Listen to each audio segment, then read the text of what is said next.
नमस्ते दोस्तों। हम देख रहे थे मौर्य वंश और ये मौर्य वंश में हमने चंद्रगुप्त मौर्य और बिंदुसार देख लिया था। आज हम पढ़ेंगे अशोक।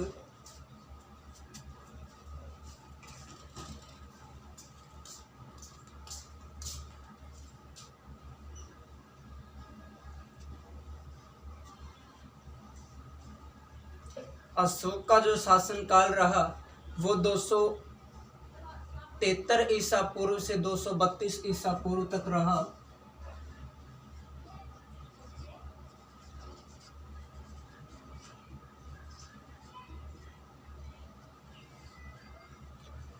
जैन अनुश्रुति में कहा गया है कि अशोक ने अपने पिता की इच्छा के विरुद्ध अपने 99 भाइयों की हत्या कर मगध की गद्दी पर कब्जा किया था। (273) में ये अपने पिता की इच्छा के विरुद्ध, बिंदुसार की इच्छा के विरुद्ध अपनी इस मगध की गद्दी पर इसने कब्जा कर लिया। इसके 4 साल बाद यानी 269 ईसा पूर्व में विधिवत तरीके से अशोक का राज्याभिषेक हुआ। 273 में इसने गद्दी हड़पी और विधिवत तरीके से इसका राज्य अभिषेक हुआ 269 ईसा पूर्व। इसकी शादी विदिशा की राजकुमारी के साथ हुई।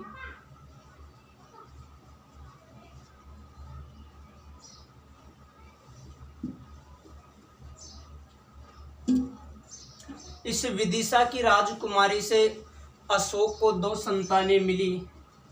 एक पुत्र हुआ महेंद्र सिंह और एक पुत्री हुई संघमित्रा।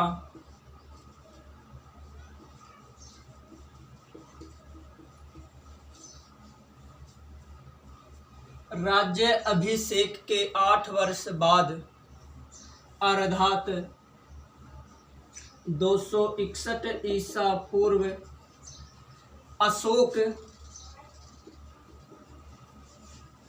एवं नंदराज के मध्य कलिंग का युद्ध हुआ। ये कलिंग वर्तमान में उड़ीसा राज्य में पड़ता है। 261 ईसा पूर्व अशोक एवं नंदराज के मध्य कलिंग का युद्ध हुआ। इस युद्ध में लगभग 1 लाख लोग मारे गए। यह युद्ध इतनी भयंकर था, इसमें काफ़ी जन एवं धन की हानि भी हुई। किसी लोग के हाथ कट गए थे, किसी का पैर कट गया था, किसी का सर कट गया था। इन सभी से व्यथित होकर सम्राट अशोक ने अब युद्ध न करने की घोषणा कर दी और रणभैरी की जगह धम्म घोष की इन्होंने घोषणा की कि मैं आज से अब बहरी घोष की जगह धम्म घोष की नीति का अनुसरण करूंगा। इन्होंने अपना ली अब कौन सी नीति?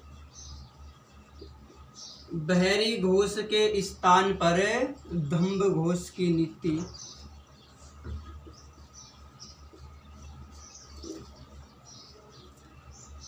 बाद में सम्राट अशोक ने इस धम्म को परिभाषित भी किया। सम्राट अशोक ने अपने कई जो शिलालेख थे, इन शिलालेखों से इस धम्म को परिभाषित किया कि हम धम्म किसे कहेंगे। तो सम्राट अशोक ने अपना शिलालेखों के माध्यम से कहा कि जो धम्म है मनुष्य की नैतिक उन्नति के लिए जो भी आदर्श प्रस्तुत किए गए हैं उन्हीं को अपने अशोक का धम्म कहेंगे। आरबीएससी ने और एनसीईआरटी ने कई बार प्रश्न भी पूछा है कि अशोक के धम्म का सार लिखिए, तो हम ये लिखेंगे कि अशोक द्वारा नैतिक उन्नति के लिए बताए गए सभी आदर्शों को ही अपने अशोक का धम्म कहेंगे। अशोक ने अपने धम्म में कहा है कि हमें साधु स्वभाव रखना चाहिए, हमें सत्य बोलना चाहिए, हमें पाप कर्म रहित होना चाहिए, हमें अपने से बड़ों का आदर करना चाहिए, हमें माता पिता की आज्ञा का पालन करना चाहिए एवं उनका आदर हमें करना चाहिए। हमें विश्व कल्याण, जन कल्याण की भावना रखनी चाहिए। हमें दान करना चाहिए, हमें ब्राह्मणों गौ का सम्मान करना चाहिए, हमें पशुओं की हत्या नहीं करनी चाहिए, अपने गुरुओं का सम्मान करना चाहिए, गुरुओं की आज्ञा का पालन करना चाहिए। इस दंभ घोष के पश्चात सम्राट अशोक ने निग्रोध से प्रभावित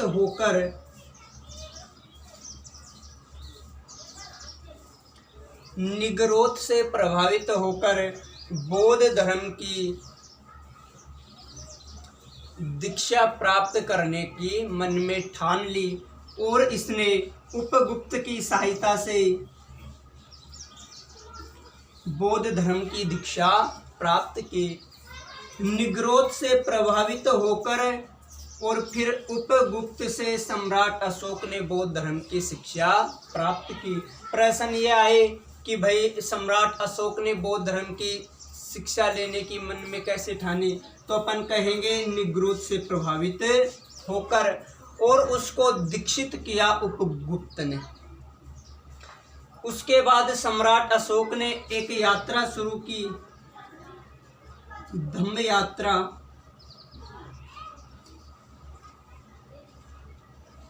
धम्म यात्रा क्या होती थी?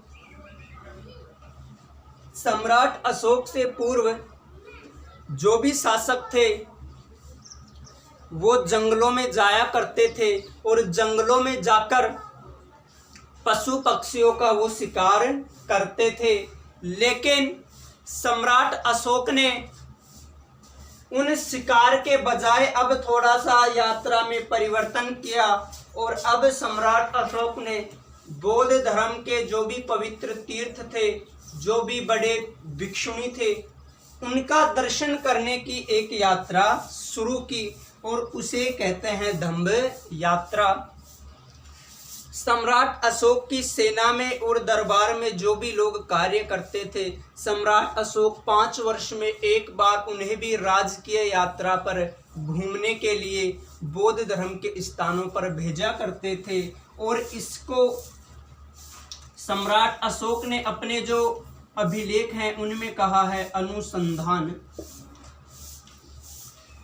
आम जनता में जन कल्याण, विश्व कल्याण की भावना विकसित करने के लिए, धर्म का प्रचार करने के लिए, राज्य के प्रति कार्य करने के लिए सम्राट अशोक ने धर्म महामात्र अधिकारी की नियुक्ति की।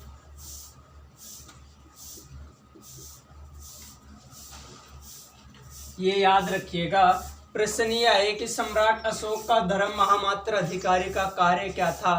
तो लोगों को धर्म के प्रति जागरूक करना, जन कल्याण एवं विश्व कल्याण की भावना विकसित करना ही इस धर्म महामात्र का कार्य था।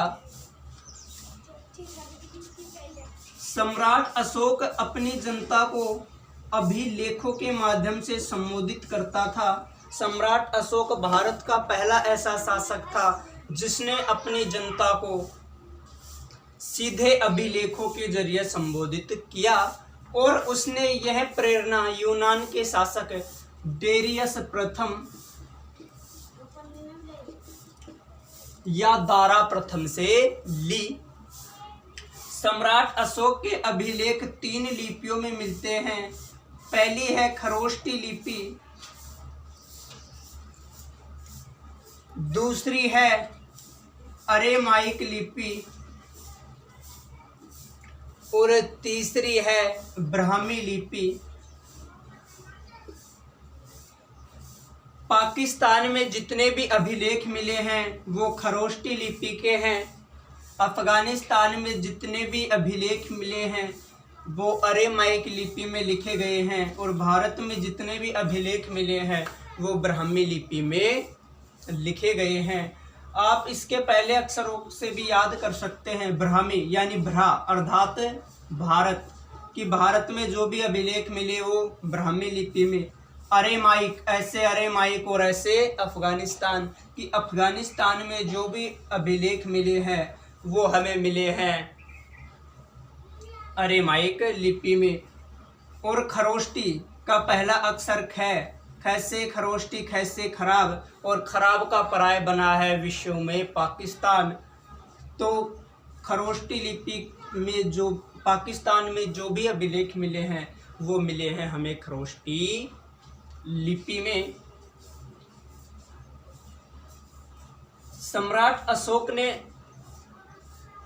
बौद्ध धर्म के कल्याण के लिए अनेक कार्य करवाए, जैसे भिक्षुओं की यात्रा में दान दिया करते, अनेक गुफाओं का निर्माण करवाया, चैत्य गुफाओं का निर्माण करवाया, विहार गुफाओं का इन्होंने निर्माण करवाया। और इन्होंने बौद्ध धर्म में सुधार के लिए जो भिक्षुणी थे, जो बौद्ध धर्म के अनुसार नहीं चल रहे थे, उनको बौद्ध धर्म से बहिष्कृत करवाने का कार्य भी अशोक ने किया।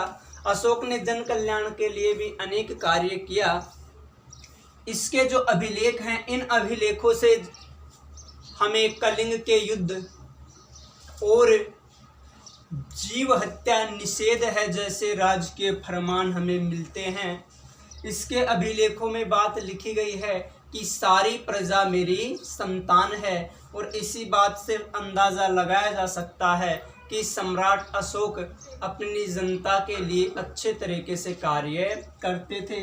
सम्राट अशोक का सपना अखंड भारत का निर्माण करना था और पुनः भारत को सोने की चिड़िया बनाना था।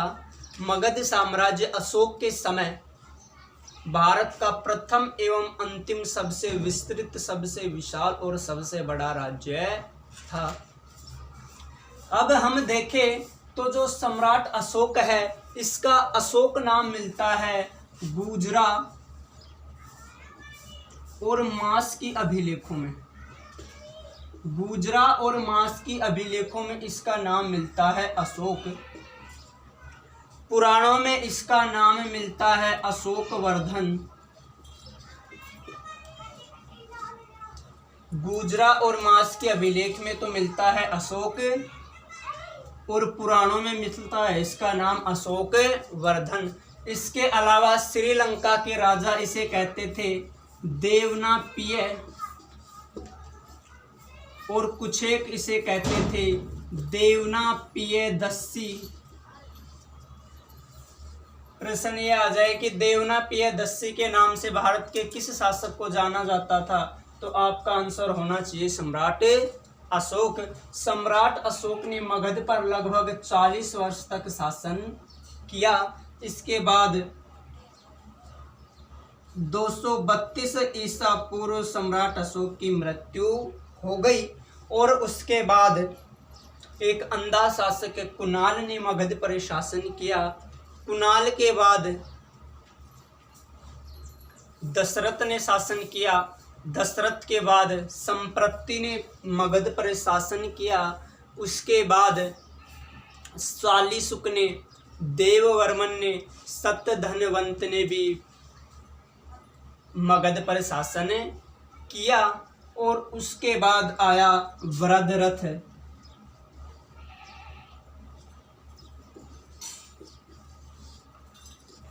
सम्राट अशोक ने लगभग 40 वर्ष तक मगध पर शासन किया था, और सम्राट अशोक के बाद लगभग 50 वर्षों बाद सम्राट अशोक के जो वंशज थे उन्होंने भी मगध पर शासन किया, और अंतिम शासन रहा वृद्धरथ। इस वृद्धरथ की इसी के ब्राह्मण सेनापति ने 181 इसी के ब्राह्मण सेनापति पुष्यमित शुंग ने 181 ईसा पूर्व इसकी हत्या कर दी, और मगध पर मौर्य वंश को समाप्त कर कर एक नए राजवंश की स्थापना की, शुंग राजवंश की।